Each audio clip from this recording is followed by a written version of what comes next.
തത്വജീവനം കവിപീഡിതം കർമ്മശാപം ശ്രവണമംഗളം ശ്രീമദാഗതം ഭൂരിഗണന്തിഹേ ഭൂരിതാ ജനാ.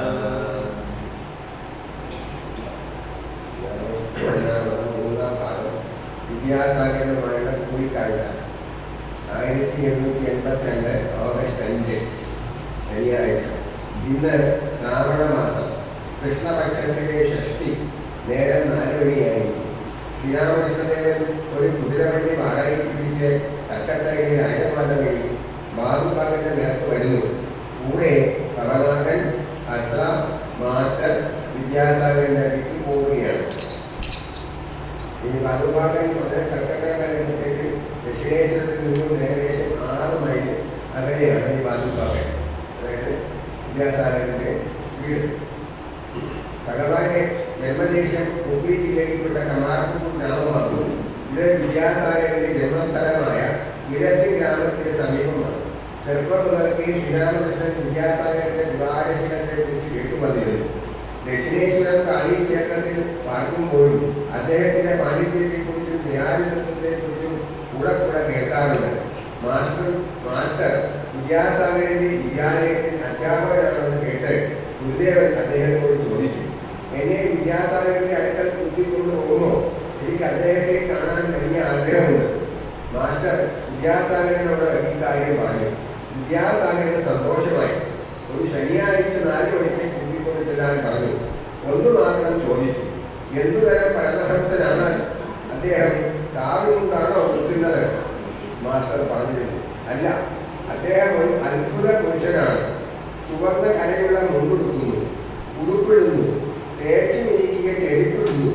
രാസമണിയുടെ കാളീക്ഷേത്രത്തിൽ ഒരു മുറിയിലാണ് താമസം. ആ മുറിയിൽ കട്ടിലുണ്ട്, വായുണ്ട്, അതിന് മുകളിൽ കിടക്ക, കൊതുകുവലയുണ്ട്. ഈ കിടക്കയിലാണ് കിടക്കുന്നത്. ബാഹ്യ ചിഹ്നങ്ങൾ യാതൊന്നുമില്ല. പക്ഷേ ഈശ്വരനെ വിട്ട് മറ്റൊന്നും അറിഞ്ഞുകൂടാ.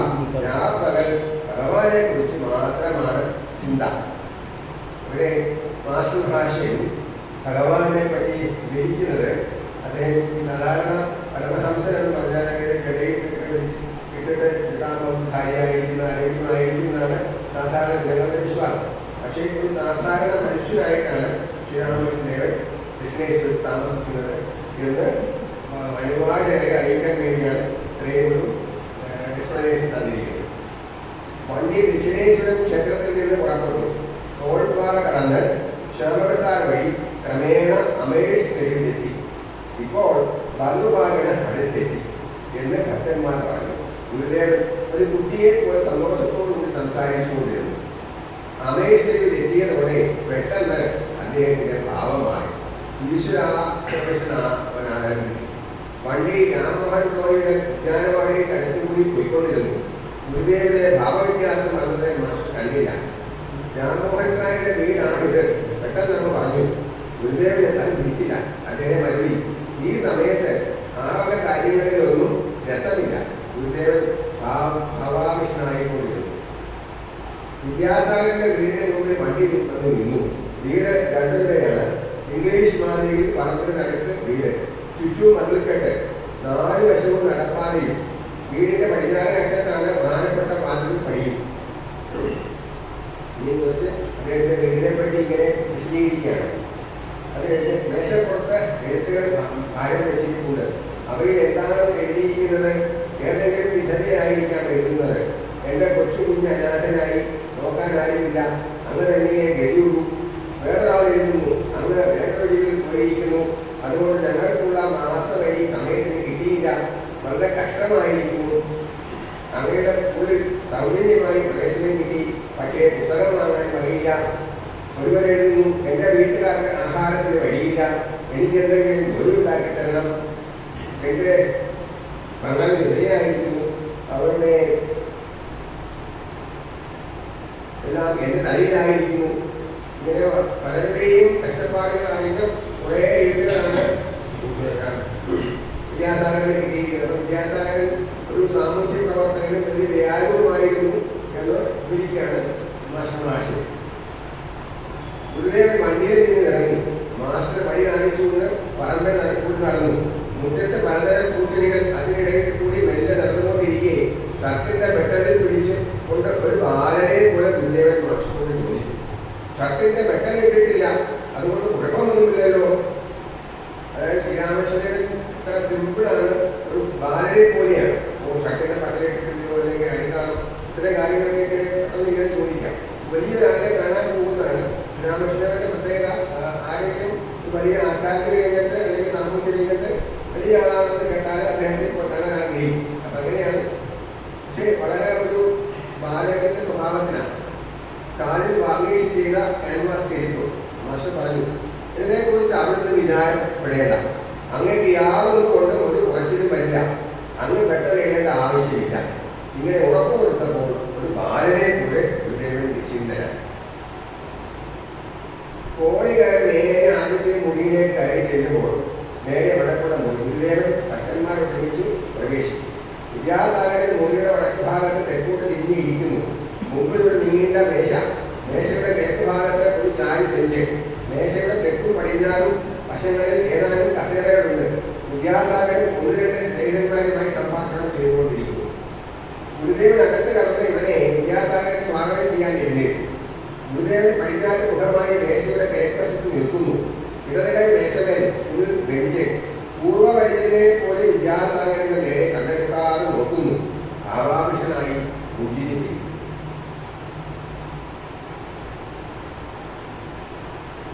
വിദ്യാസാഗരൻ ഭാവാഭിഷനായി കുറച്ചു നേരം ആ നിലയിൽ നിന്നു. ഭാവാവേശം നിയന്ത്രിക്കുന്നതിനായി ഇടയ്ക്കിടയ്ക്ക് വെള്ളം കുടിക്കണം എന്ന് പറഞ്ഞിരുന്നു. കണ്ടും കേട്ടും വീട്ടിലെ കുട്ടികളും സ്വന്തക്കാരും സ്നേഹിതരും വന്നു ചേർന്നു. ശ്രീരാമകൃഷ്ണൻ ഭാവാവസ്ഥയിൽ തന്നെ ബെഞ്ചിലിരുന്നു. 17-18 വയസ്സ് പ്രായം വരുന്ന ഒരു പയ്യൻ ആ ബെഞ്ചിലിരിക്കുന്നുണ്ട്. പഠിക്കുന്നതിന് സഹായം തേടി വിദ്യാസാഗരന്റെ അടുക്കൽ വന്നിരിക്കുകയാണ്. ഗുരുദേവൻ ഭാവാവിഷ്ട ഋഷിയുടെ അന്തർദൃഷ്ടി അവന്റെ അകത്തെ കഥകളൊക്കെ മനസ്സിലാക്കി അല്പം മാറിയിരുന്നു. എന്നിട്ട് ഭാവാവസ്ഥയിൽ പറഞ്ഞു, അമ്മേ, ഈ പയ്യന് വല്ലാത്ത സംസാരാസക്തി.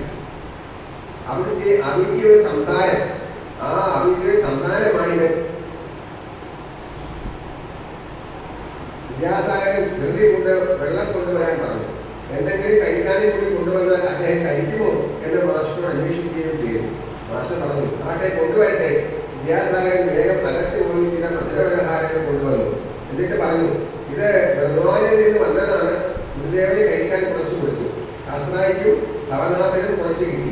മാസ്റ്റർക്ക് കൊടുക്കാൻ കൊണ്ടുവന്നപ്പോൾ വിദ്യാസാഗരൻ പറഞ്ഞു, അയാൾ വീട്ടിലെ കുട്ടിയാണ്, അയാളെ കണക്കിൽ കൂട്ടാറില്ല. ഒരു യുവഭക്തനെ കുറിച്ച് ഗുരുദേവൻ വിദ്യാസാഗരനോട് പറഞ്ഞു. ആ പയ്യൻ ഇപ്പോൾ ഗുരുദേവന് അഭിമുഖമായി ഇരിക്കുന്നുണ്ട്. അദ്ദേഹം പറഞ്ഞു, ഈ പയ്യൻ വളരെ നല്ലവനാണ്. ഫൽഗു നദിയെ പോലെയാണ് ഇവരെ അകക്കരുത്ത്. നദിയുടെ മേലെ മണല് അല്പം മാന്തിനാൽ വെള്ളം കൊടുക്കുന്നത് കാണാം. ശ്രീരാമകൃഷ്ണന്റെ നാടകത്തെ കണ്ടാൽ അവരെപ്പറ്റി എല്ലാം അപ്പോഴെപ്പോഴും മനസ്സിലാകും. അതുകൊണ്ടാണ് പറയുന്നത്, ഈ പയ്യൻ അകത്ത് സദ്ഗുണങ്ങളുണ്ട്. ഈ അടിയിൽ കൂടെ വെളിയിൽ കാണാത്ത ഒരു നദിയെ പറ്റിയാണ് ഈ ഫൽഗു നദിയെ പറ്റി പറയുന്നത്. പലഹാരം കഴിച്ച ശേഷം ഗുരുദേവൻ ചിരിച്ചുകൊണ്ട് വിദ്യാസാഗരനുമായി സംഭാഷണം തുടങ്ങി. ശ്രീരാമകൃഷ്ണദേവൻ, ഇന്ന് ഞാൻ സാഗരത്തിലെത്തി. ഇതുവരെ തോടും ചതുപ്പും പൊയ്കയും കുഴിയും കണ്ടിട്ടുണ്ട്. ഇന്ന് സാഗരം കണ്ടു. അതായത് വിദ്യാസാഗരൻ, ഒരു തമാശയായിട്ട് പറയാണ്, വിദ്യാസാഗരനെ കണ്ടു. എല്ലാവരും ചിരിക്കുന്നു. വിദ്യാസാഗരൻ ചിരിച്ചുകൊണ്ട്. എന്നാൽ കുറെ ഉപ്പുവെള്ളം കോരിക്കൊണ്ട് പോയാലും, സാഗരമായതുകൊണ്ട് ഉപ്പുവെള്ളമായിരിക്കുമല്ലോ, ഉപ്പുവെള്ളം കോരിക്കൊണ്ട് പോയാലും ചിരിക്കുന്നു ശ്രീരാമകൃഷ്ണൻ. അങ്ങനെയല്ല. എന്തിന് ഉപ്പുവെള്ളം? നിങ്ങൾ അവിദ്യാസാഗരമല്ല, നിങ്ങൾ വിദ്യാസാഗരമാണ്. ശരി, നിങ്ങൾ ക്ഷീരസമുദ്രമാണ്. എല്ലാവരും ചിരിക്കുന്നു. വിദ്യാസാഗരൻ, ശരി, അങ്ങേക്ക് അങ്ങനെ പറയാം.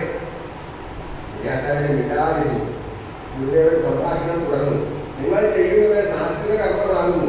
സത്വത്തിന്റെ തേജസ് സത്വഗുണത്തിൽ നിന്നും ദയ കുടിക്കുന്നു. ദയയിൽ നിന്നുണ്ടാകുന്ന കർമ്മം സാത്വിക കർമ്മം തന്നെ. ശരി, എന്നാലും രജോ ഗുണമാണ് സത്വത്തിന്റെ രജോ ഗുണം. അതുകൊണ്ട് ദോഷമില്ല. സുഖദേവൻ മുതലായ ലോകശിക്ഷണത്തിന് വേണ്ടി ദയ വെച്ചിരുന്നു. ഈശ്വരനെ കുറിച്ച് പഠിപ്പിക്കുന്നതിന് വേണ്ടി നിങ്ങൾ വിദ്യാദാനവും അന്നദാനവും ചെയ്യുന്നു. അതും നന്ന്. നിഷ്കാമമായി ചെയ്യാൻ കഴിഞ്ഞാൽ ഇതുകൊണ്ട് ഭഗവത് ലാഭം ഉണ്ടാകും. ചിലർ പേരിന് വേണ്ടി പ്രവർത്തിക്കുന്നു, ചിലർ പുണ്യത്തിന് വേണ്ടി. അവരുടെ കർമ്മം നിഷ്കാമമല്ല, പോലെങ്കിൽ നിങ്ങൾ ഇപ്പോഴേ സിദ്ധനുമാണ്. ഭഗവാൻ എല്ലാവർക്കും വേണ്ടി പറയുകയാണ്, നിഷ്കാമമായി ചെയ്യാൻ കഴിഞ്ഞാൽ ഭഗവത് ലാഭം ഉണ്ടാകും. ചിലർ പേരിന് വേണ്ടി പ്രവർത്തിക്കുന്നു, ചിലർ പുണ്യത്തിന് വേണ്ടി. അവരുടെ കർമ്മം നിഷ്കാമമല്ല, പോലെങ്കിൽ നിങ്ങൾ ഇപ്പോഴേ സിദ്ധനുമാണ്. സിദ്ധ എന്ന് പറഞ്ഞ ബാക്കി അർത്ഥം ബംഗാളിലെ എന്ത് പാകം വന്നതെന്ന് അതൊന്നും ഒരു അർത്ഥമുണ്ട്. പിന്നെ വിദ്യ കൊണ്ട് പക്വമായത് എന്നും അർത്ഥമുണ്ട്. ഞാൻ സിദ്ധ എന്ന് പറയുന്നത് നിങ്ങൾ ഇപ്പോഴും സിദ്ധനാണെന്ന് പറഞ്ഞത് വിദ്യാസാഗരൻ. അതെങ്ങനെ മഹാശയ? ശ്രീരാമകൃഷ്ണൻ തിരിച്ചുകൊണ്ട് ഉരുളക്കിഴങ്ങും കോവയ്ക്കായും മറ്റും വേവിച്ചാൽ മൃദുവാകുന്നു. നിങ്ങൾ എത്രയോ മൃദുലൻ, നിങ്ങൾ എത്ര ദയാവാൻ. ചിരിക്കുന്നു വിദ്യാസാഗരൻ തിരിച്ചുകൊണ്ട്. ഉഴുന്നുമാവ് വേവിച്ചാൽ കട്ടിയാകും. എല്ലാവരും ചിരിക്കുന്നു. ശ്രീരാമകൃഷ്ണൻ നിങ്ങൾ ആ കൂട്ടത്തിലല്ല. വെറും പണ്ഡിതന്മാർ കൊള്ളരുതാമെന്ന് പഠിക്കുന്നു. ഇങ്ങുമില്ല അങ്ങുമില്ല. കരികൾ വളരെ ഉച്ചത്തിൽ പറക്കുന്നു, അതിന്റെ നോട്ടം ശവക്കുഴിയും. വെറും പണ്ഡിതന്മാർ, പേരുകൊണ്ട് പണ്ഡിതന്മാർ, പക്ഷേ അവർ കാമിനീകാചരങ്ങളിൽ ആസക്തരാണ്.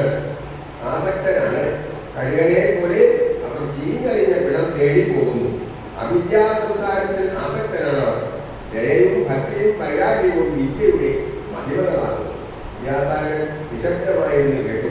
സകലതും കണ്ണെടുക്കാതെ ഈ ആനന്ദമയനായ മഹാപുരുഷനെ നോക്കുകയും അദ്ദേഹത്തിന്റെ അമൃതവാണികൾ ശ്രദ്ധിക്കുകയും ചെയ്തുകൊണ്ട്